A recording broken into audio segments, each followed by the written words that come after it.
spectacular stories. Stories that don't make it to the book. Stories that don't make it to the movies. Not all the stories that make it to the movies, but then that's the reason why iMedia have decided to come up with this show so we can document these stories into the hearts of our viewers. Today on the show, we have with us Dr. Anasin Haruna, who has a very fascinating story to tell. So, welcome, Dr. Anasin Haruna. Thank you. So, who is Dr. Anasin Haruna? Well, Dr. Anderson Haruna, I want to introduce myself as a young Muslim, if I may put it, then probably a da'i. Okay. Let me leave it at that level, Okay. basically. Okay. So, on our topic today about being intentional about life, what do you have to say about it? Life generally, we can look at life, if we so wish, as a game. Uh, I have some few experiences that have really touched me, especially of recent. So I think it should be one thing that I may like to share in this program. Okay. So, Uh, Let me bring one of the issues which is particularly about will, because it's one of the recent things that happened to me, and I think I should share it with uh, our audience. I have an encounter with one of my closest friends. Uh, he told me that in the last 2 weeks, they were together with two of his friends. He visited one of the friends, and while they were coming out to go for an outing, then the third friend told them that he has forgotten something in the house. So he needs to rush and bring that thing he left in the room. So they waited outside 2 minutes, 3 minutes, he wasn't out. So they decided to enter. When they entered into the room, they found him lying on the bare floor. As they tried to touch him like this is somebody that is not even breathing. Nothing is indicating that it's a he's life. living.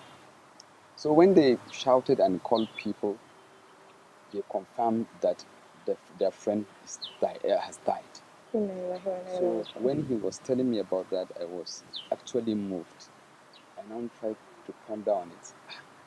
This is somebody that is well and healthy. They were even about to go for an outing. He just broke down and he's normal. How sure am I?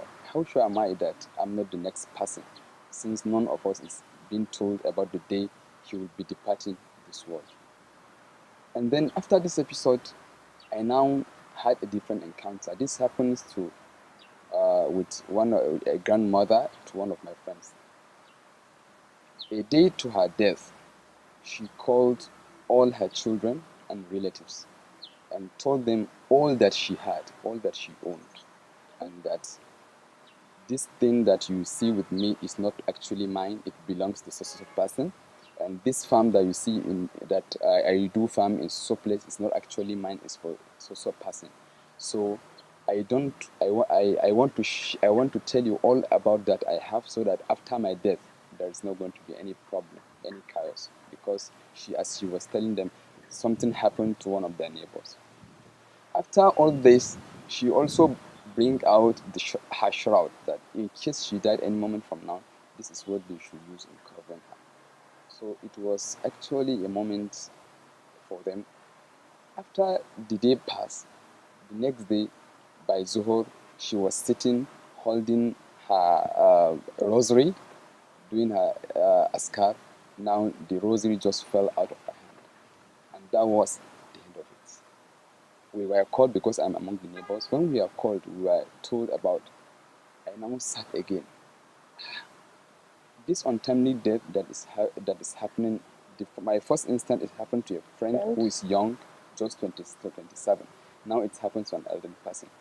How sure am I? I'm not the next person.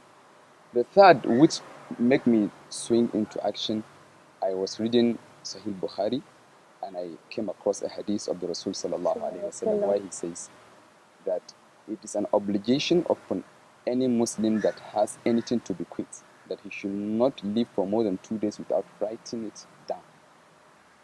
So from then, I decided to swing into action of writing something in case I died without illness, I died what people call an untimely death. So let me have something I will leave. Okay.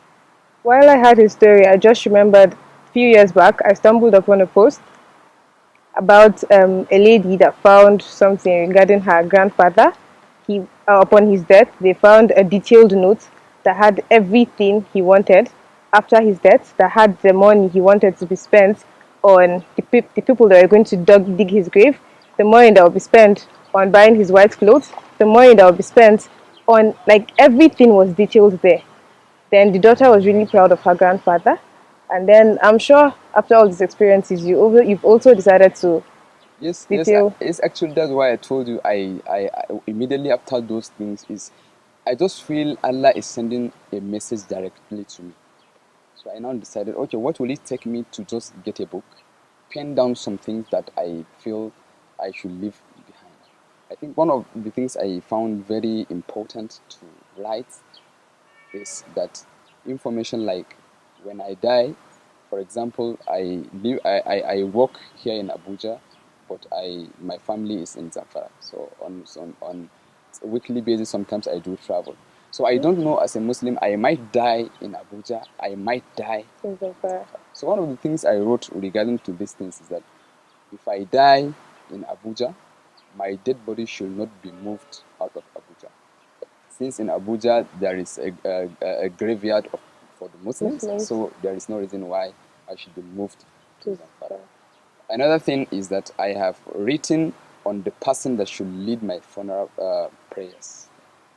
That thing, and I also try to mention how many times should I be back. When, in case I died in Zamfara, I also wrote, these are the people that should lead. If this person is around, he should be the first person to lead my prayer. If he is not around, this is the second person to lead my prayer. So that's on that aspect. And another thing that I found very, very important that I have to write in the will is that, death is something that there was a time during the lifetime of the Rasul sallallahu alaihi wasallam that if anyone dies, he will ask, has he left behind him any debt? If that person has left behind him an uncleared debt, then the Rasul sallallahu alaihi wasallam will say, go and pray for your brother, that the Rasul will not pray for that person. I now said, okay, I should also write my debt. Now from then, I now took it as a personal principle that if anybody collected any money from me, I will write it in my book of will. I will write the amount, the date, and how he collected it. Did I make transfer to his account? Did I give him the money hand to hand? And in case I collected money from someone, as in I borrowed money from someone, I will still go to my book. If I collected 5,000 from you now, immediately I will get that book. I will write, I collected 5,000 from so person on so date. This is how she transferred that money. And when I decide to pay the money back, it's time to pay the money back, I will also write, I will cancel what I've written. If I cancel it, then I will write the date on which, and then the mode with which I transfer the money. Is it through bank? Is it hard to hand? So these are things that I don't joke with. Believing at any time Allah can call on me, and I have no option than to answer. Okay, so I think another aspect that is worth mentioning is a brief letter that I have written to my only daughter, Halima. What I've written in that letter is that uh, uh, from your father, with this letter, I wish to formally confirm to you the love I have for you as a daughter. It's my wish that I live to the time when I will marry you up to someone, a Muslim, whose piety and faith in Allah is attested to. But Allah has wished that I will not see that day, and Allah has called me. And then I also have written that she should, for the love I have for her, I will be grateful if she will make a promise to me that there won't be a time when she will prostrate before Allah in sujood without mentioning my name in her sujood, that may Allah forgive my father. And also, whenever she's going to give anything out in charity, if she's going to give 50 naira, she should make a promise to me, despite the fact that I'm dead, that she should, out of that 15 naira, she should dedicate 10 or 20 naira on behalf of my father. By doing this, and by telling her this, I believe she is now standing the position of a daughter. Because as a Muslim, I believe children have no value if they could not pray for their parents. So that's why I put it in this context, that I should remind her this is what I wanted, that she should give me back for the sake of the love I had for her. And for this, I think even if I'm in my grave, the forgiveness she will be seeking for me, it will be reaching me in my grave. Sadaqah, anything good she will be doing, it's going to reach me in my grave. Inshallah. So, and the last thing I also wrote is that on the custody of my daughter, I have left that to her mother, and I categorically stated that the custody of my daughter should be left with her mother, except in situation when her upbringing is threatened, that probably the mother cannot continue to take care of her. So to ensure that she has a very good upbringing, then my family can take over the upbringing of the child. In the 21st century, you are not limited by your geographic location. With an effective use of media and the internet, you can speak to billions of potential customers at a go. Invest in advert and broadcast to generate brand loyalty and company traffic. iMedia Communications is here to help you produce and broadcast promotional videos for your businesses fashioned just for you. We offer services in video production to clients from startups to businesses, NGOs, and government agencies with a focus on advertising, marketing, and documenting. Contact us today to keep your business at the top of your customers' mind, attract new people, and keep them up to date on your products and services. We are at the forefront of event coverage and live stream of your special occasions. When you think of video production and live stream, think iMedia.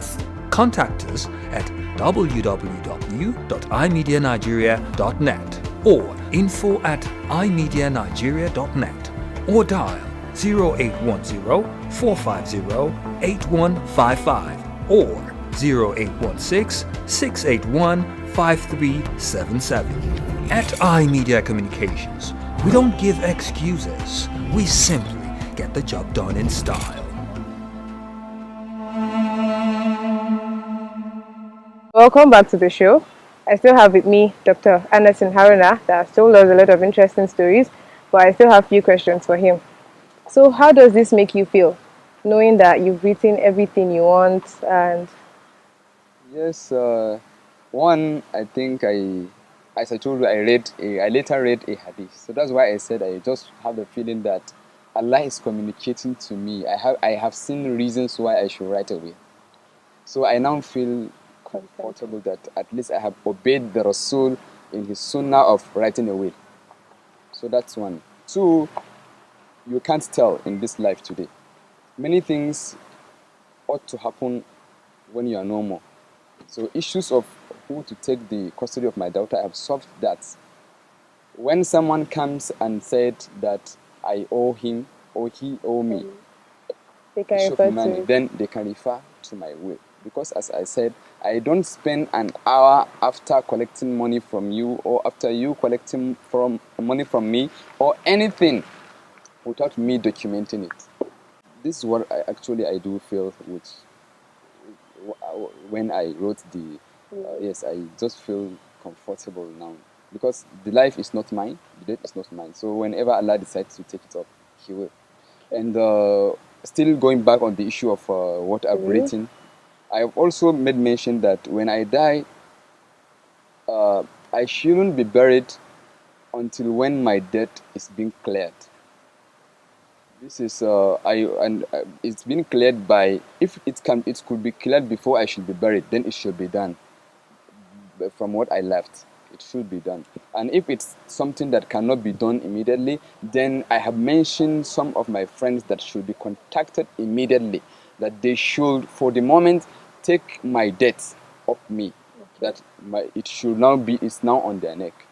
So now, after my burial, now before what I left should be shared. Now they should be paid back. So I did that so that I should make sure when in the grave, inshallah, the angels won't ask me about anything that have to do with death. Okay. And also, I have still on the issue of what I wrote.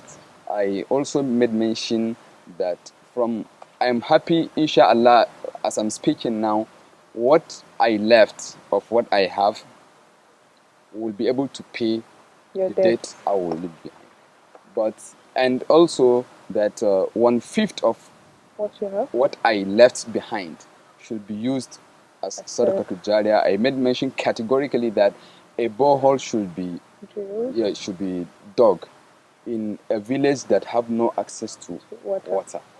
And if something remain out of it, now copies of the Quran should be purchased and distributed to schools and masajid where they are sure that the Quran will be read. Not a place when if they took the Quran, they will just leave the Quran there without reading. All this, I want to make sure the imperfections that I had during my lifetime, Allah in His mercy will see the goodness that the people I left behind to fulfill my will. With that, Allah in His mercy may grant me Jannah. That's my wish. Okay. So writing this will is a very tough thing to do, and I'm sure when people hear about it, they'll be surprised. So who knows about this will you've written? Actually, anyone close to me knows about my will. Yes, because I do it deliberately. One, to also inspire them in obeying the Prophet ﷺ in writing down a will. Two, to take something for them to really know. For example, now issues that have to do with who should lead my prayers. If I die here in Abuja, only my friends in Abuja will come close. So if they didn't know whom I mentioned to lead my prayers, my prayer, anyone can pray over my body. But I told my closest friends here in Abuja, issue of if I die, my body should not be transported to any city. The person that should bath me, the person that should lead my prayers, and all these things, I have written them. So depending on how close you are to me, depending on that will determine what I will tell you about my will. As for my wife, they will be in charge of the issue of what I left behind and stuff like that. So actually, that's how I try to balance. Okay, are your parents aware of this will? Yes. When I told my mother about it, she was like, "Are you serious?" I said, "Mama, who knows whether I will die and live?" She said, "No, God forbid." I said, "It's not like an issue of God forbid, but it's an issue of you have to take a step and do what you are supposed to do." Now, I now asked, "Mommy, okay, what if when I die, you are now growing old and you feel you should have someone close to you, and that is my daughter." And when you ask, my wife politely declined that, and maybe you insisted that my daughter have to come to you. By writing that, by dedicating the custody of my daughter to my wife, I have solved the issue. So these are one of the important reasons why everyone should write a will. I feel nothing. I'm happy whenever I remember that I have my will kept. Well, I used to be happy. Okay. See, you are very, very intentional, and I'm really, really inspired by what you've done. Not everybody writes about that. Not everybody talks about that. But I just found somebody, and then I promise, inshallah, when I get home, I'll also write mine, because I don't know when death will come knocking and then I have to answer. So we'll have to draw out curtains for today. Hope to see you next time. Ma'asalam.